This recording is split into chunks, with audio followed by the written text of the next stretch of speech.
Welcome back to Pink Turtle Soaps. So today I'm using a fragrance oil called Relaxation, and it's sort of like an aromatherapy scent.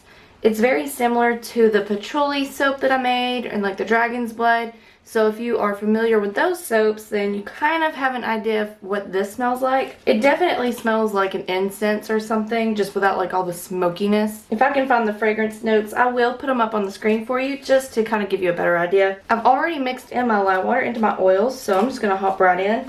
And the first step is to pour some of this soap into 3 smaller containers. I'm going to try my best to not make a huge mess while doing this. And I'm not going to pour a whole lot. These are just the accent colors. For the first small one here, I'm going to add some green vibrance. It's the best green colorant to start out with. If you're looking to buy a green color, definitely recommend the green vibrance. The next one, I'm using lemon chiffon. And if you have watched my channel for a while, then you will recognize this color because it likes to change orange while it's still in raw form for whatever reason. But tomorrow when I go to cut the bar, it'll be nice and yellow again. For the third accent color, I'm going to add some Mango Tango Orange.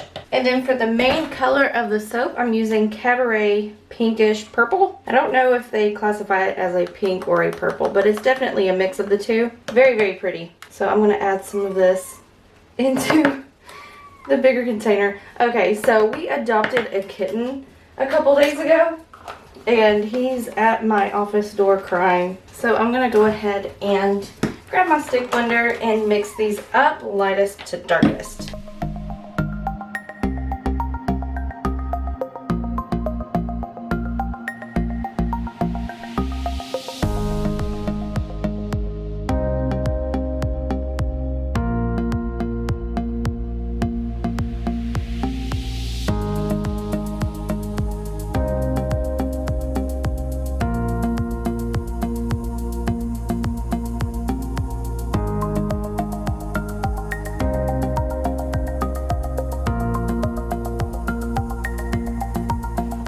Yay for no rising. I went ahead and added the fragrance oil, and I was a little bit afraid that it was going to rise just because I can tell that there's definitely some floral notes in here, and typically floral notes like to rise or seize up your soap, but this one's staying nice and fluid for me, so that's a plus.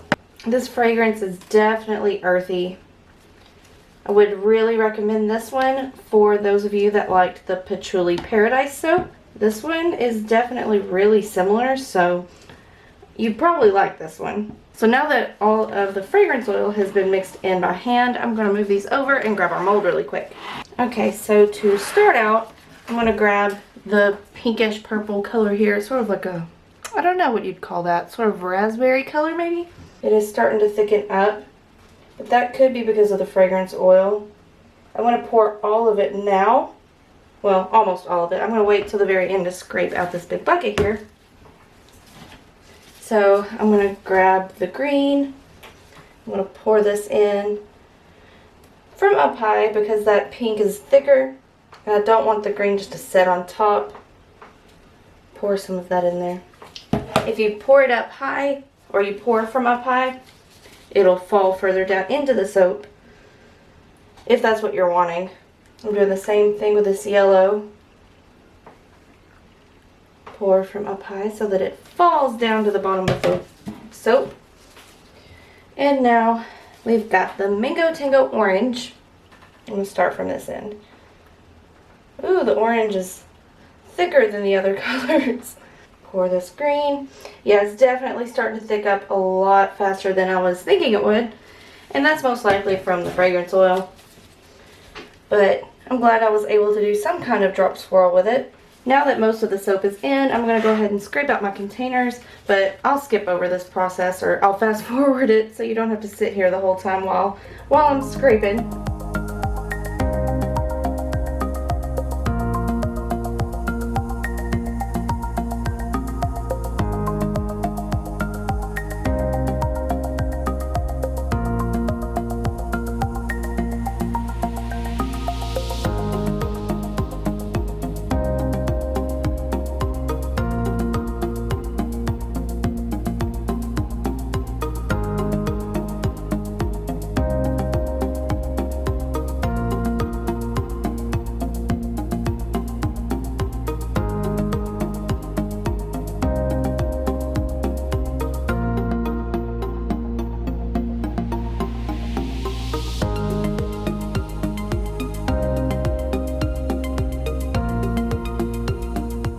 Alright, so all the soap is in the mold, and it's really difficult to see that yellow just because it turned orange. It does kind of blend in with the Mango Tango that I used in there.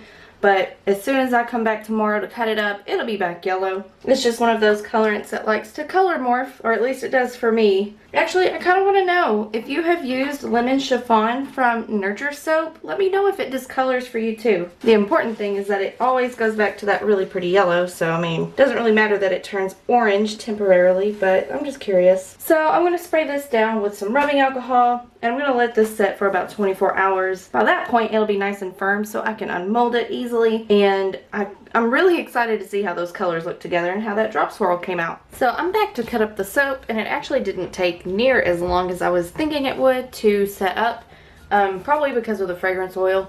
As you saw, it did start thickening up rather quickly, so I think that that helped with the entire soap just firming up a lot faster, so I'm able to cut it a lot sooner than I thought. And I can feel it as I'm cutting through. It's definitely thick all the way through. That's when you know it's ready to cut, and that's what it looks like on the inside. Those colors are so vibrant. I pulled you guys a little further away from my cutter here, so hopefully the camera doesn't have too hard of a time trying to stay in focus. I never said I was a professional videographer, and I think that that is very well shown in my videos. My camera likes to go in and out of focus as I'm cutting these soaps, but let's see how that swirl looks.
Like to grab yourself a bar, these will be available at pinkturtlesoaps.com July 1st at 8 a.m. Be sure to subscribe to the channel because I upload a new soap making video every single Wednesday. Be sure to give this video a big thumbs up and leave me a comment down below. Thank you so much for watching, and I'll see you next week.